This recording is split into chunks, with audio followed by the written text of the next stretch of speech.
میں ابھی یہ جو بیرسٹر صاحب نے تقریر کی اور میرا خیال ہے کہ حکومتی ممبران جو ہیں وہ قوم کو اور اس ایوان کو یہ بتائیں کہ اس ترمیم کی کیا خوبیاں ہیں۔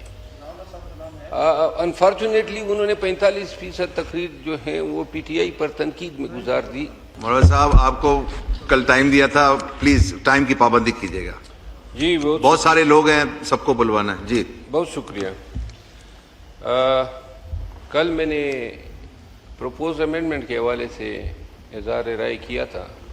آرٹیکل 243 میں نے پڑھا نہیں تھا، جو میں نے آج پڑھ لیا ہے۔ میں ابھی یہ جو بیرسٹر صاحب نے تقریر کی اور میرا خیال ہے کہ حکومتی ممبران جو ہیں وہ قوم کو اور اس ایوان کو یہ بتائیں کہ اس ترمیم کی کیا خوبیاں ہیں۔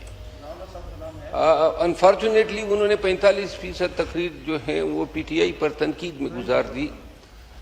جناب علی، میں دو گزارشات کرنا چاہتا ہوں، جناب کی توجہ درکار ہے۔ جناب اسپیکر صاحب، پہلی بات تو یہ ہے کہ ایک انتہائی شدید انسانی وقار، انسانی آزادی اور انسانی حقوق کی پامالی کا ایک واقعہ راجن پور ضلع میں پیش آیا ہے، اور اس واقعے میں اس کی ویڈیو میرے پاس موبائل میں موجود ہے۔ اس میں ایک شخص ہے جس کا نام صدیق گورچانی ہے۔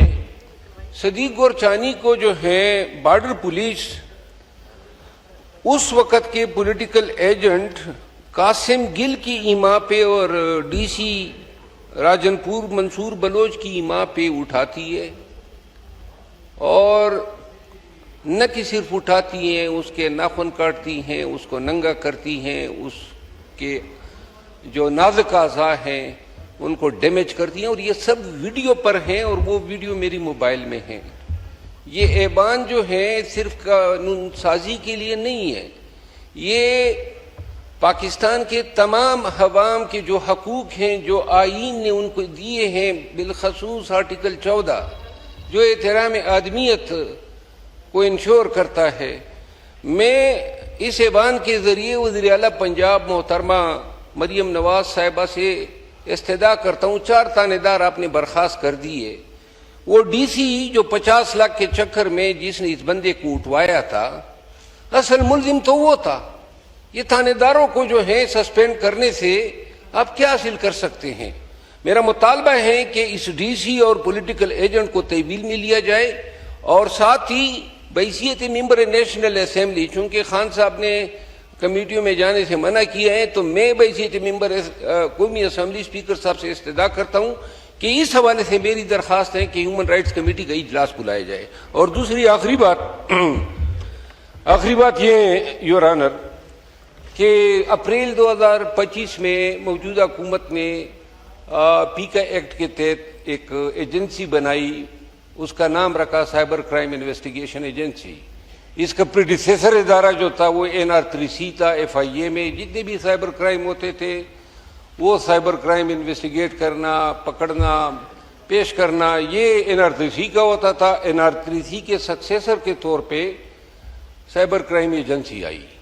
جناب علی، طلال چودھری صاحب بھی موجود نہیں ہے، اور ڈاکٹر توقیر صاحب تو اس ایوان کی ممبر نہیں ہے، لیکن ہوا یہ کہ اپریل کے بعد اس ایجنسی نے وہ انت مچائی، کرپشن کی وہ ریکارڈ توڑے۔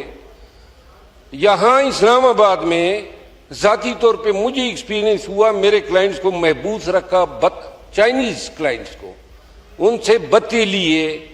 ایک خاتون AD ہے، اس کے ذریعے جو ہے جگہ جگہ پہ، یہ میں ختم کر رہا ہوں، بس 1 منٹ کی بات ہے، چاپے مارنا اور لوگوں کو محبوس رکھنا، پھر لیپ ٹاپ چوری کرنا۔